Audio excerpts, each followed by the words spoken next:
All right, I think we're live. Okay, so today is August 25th, 2025. This is personal development training number 5 at Blue Door. And today I wanted to talk to you guys about inspiration and motivation. So we've gone through a couple different trainings here so far. If you guys recall, we did one which was goals, we did habits, we did the wealth triangle. And today I want to talk to you about inspiration and motivation. So this is one component of like personal development and personal achievement that I really like and find interesting. And you'll notice it's not the first one that I went over, but this is one of those things where like when most people think about like personal development or like self-improvement or stuff like that, they typically think of motivation. A lot of people will watch like motivational YouTube videos. I don't know if you've ever watched any of those. And that I think is what most people think personal development is sort of like, yes, I can do it, like rah, rah, rah, like sort of pumping yourself up. And I think that, you know, well, getting yourself motivated and inspired is important. It's maybe not necessarily as important as understanding what to do. Like I consider motivation and inspiration to be like the power to do something and the inspiration to do something. But if you don't know what to do, then getting inspired to take action, it's not really that effective, in my opinion. But it is very important. So that's why I want to talk about it. So I put a little definition here of inspiration. So the definition of inspiration is the process of being stimulated or encouraged to do something. And I put this little like inspiration loop here. And this is sort of like where I mentally put inspiration, like in my mind of how this works. So you feel inspiration, something inspires you. And there's a bunch of different things that can inspire you. I'll talk about some sources of inspiration in a minute, but something causes you to say, I want to take a specific action. Then you take that action and you potentially get a certain result that you're looking for. If you take that action and you continue to be inspired, that can lead to disciplined action, which is repeated action over time. And repeated action over time is what causes you to have results. And then what's neat about inspiration is that your own results can actually inspire you to take additional action. So a practical example of this could be if someone is trying to lose weight, right? They might start working out and eat better. If they do that one day, they won't have many results, or they won't have a lot of results. And then, you know, if they eat well and work out for a month, which is disciplined action, then they'll start to see some results. So maybe they lose 5-10 pounds. And that first 5 to 10 pounds can inspire them that taking action actually works and encourage them to take additional action and lose additional weight if that's their goal. But it all starts with inspiration. So what is causing that person to want to start to lose weight to begin with is the question. So I talked about this a little bit at the beginning, but what's the problem with inspiration? The problem with inspiration is that it's not enough. I really like this Jim Rohn line where he says, you know, inspiration isn't enough because if you take an idiot and you motivate him, all you have now is a motivated idiot. So you have to educate yourself to understand what the right action is to take.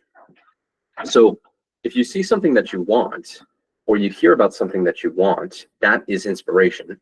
And then the education is, okay, how do I get what I want? Or what is the most effective way to get what I want? I also like this line from Zig Ziglar. He's like an inspiration guy. He was kind of like a sales motivation teacher. And Zig Ziglar said, people often say that motivation doesn't last.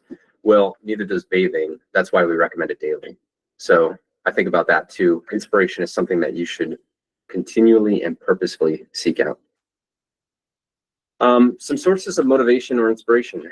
So events in your life, I think, can be one of the biggest motivators. And I was going to talk about sort of my experience when I first started dating and how that was a huge motivation for me.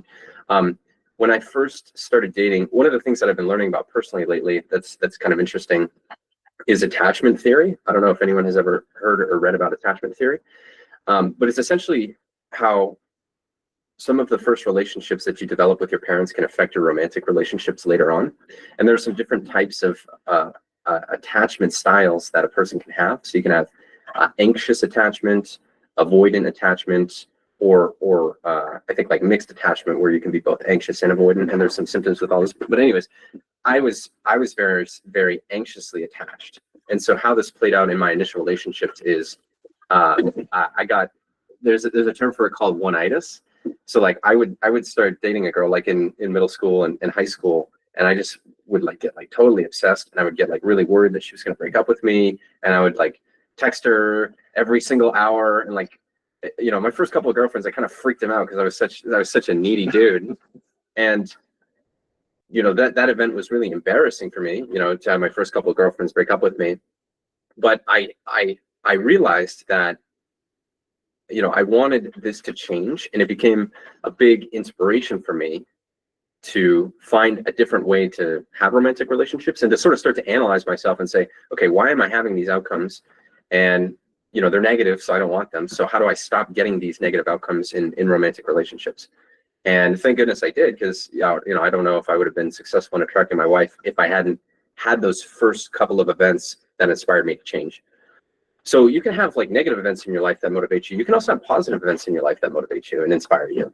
So it doesn't just have to be like a negative event that you experience that makes you not want to experience that again. If you experience something really positive, maybe some examples of positive events that I've experienced have been, meeting successful people who are more successful than me, or meeting sometimes like ripped guys in the gym will inspire me. I'm like, man, dude, how did you get like that?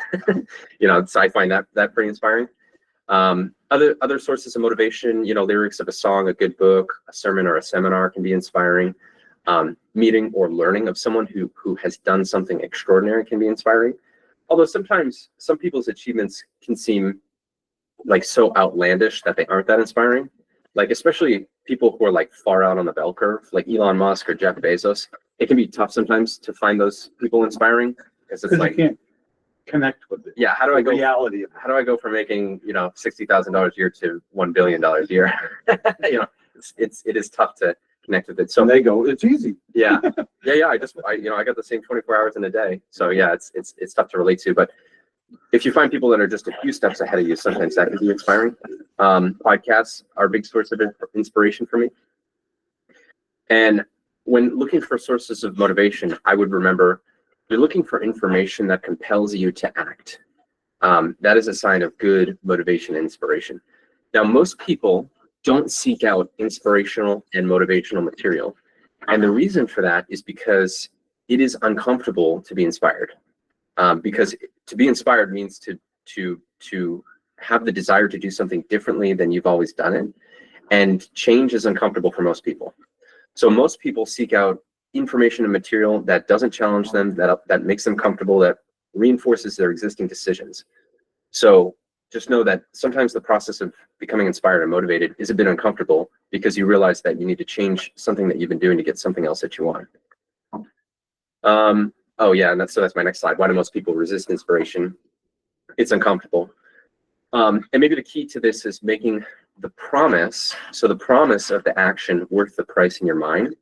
So working out and eating well is uncomfortable and not delicious, but you need to somehow make the outcome of either losing weight or being in shape great enough to take that action.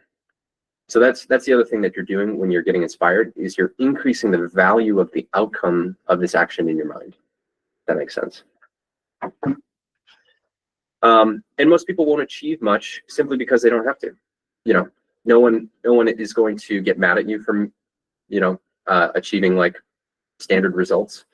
So if you want to achieve something really great or have something really outstanding, you have to do it for yourself. This is an interesting example. So this is kind of a common quote from Nietzsche. It's kind of a trope.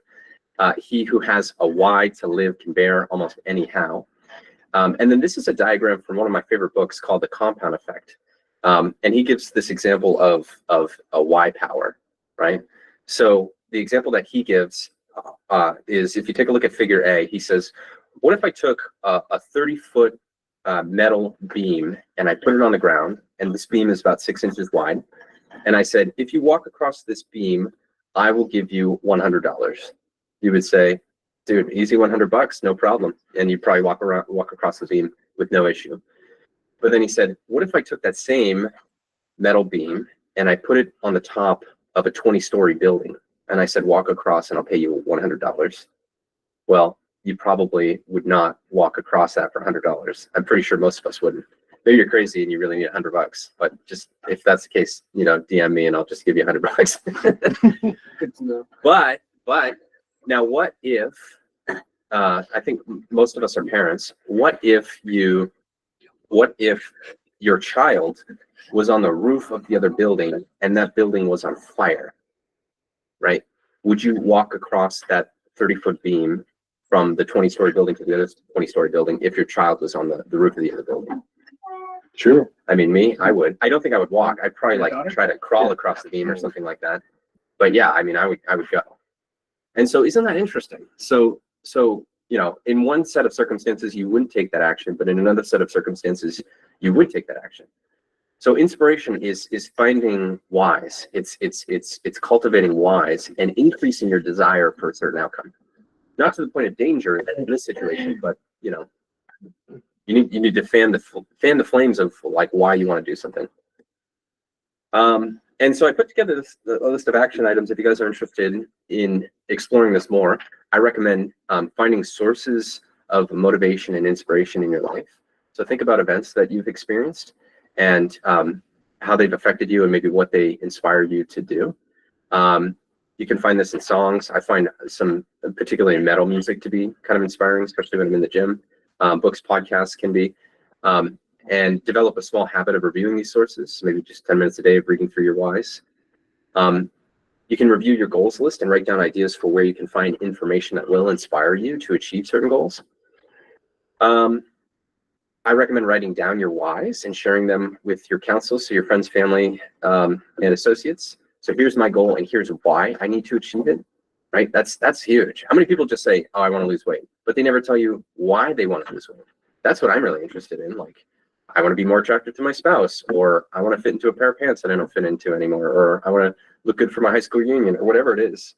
All those are like, that's what's going to sustain you in the goal of losing weight. And don't judge your whys. So it's okay for them to be really grand and like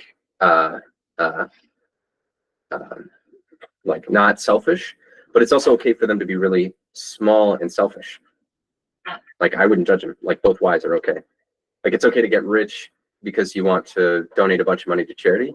It's also okay to get rich because you just want to feel fucking rich. You want some jet skis. Yeah, you want some jet skis. That's what I'm talking about, right? So that's so it's okay to have these big, huge, ambitious whys and also small, petty, kind of selfish whys. And I would recognize that inspiration and motivation, what part they play in the achievement process. So they're step one. And that's what I got.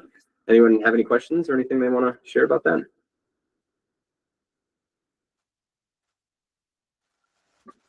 Oh, all right, cool. Well, thanks for letting me share that. Hope that was interesting and helpful. It actually was. Thank you. Thank you, Ryan. Cool. That was nice. Thank you, Ryan. All right.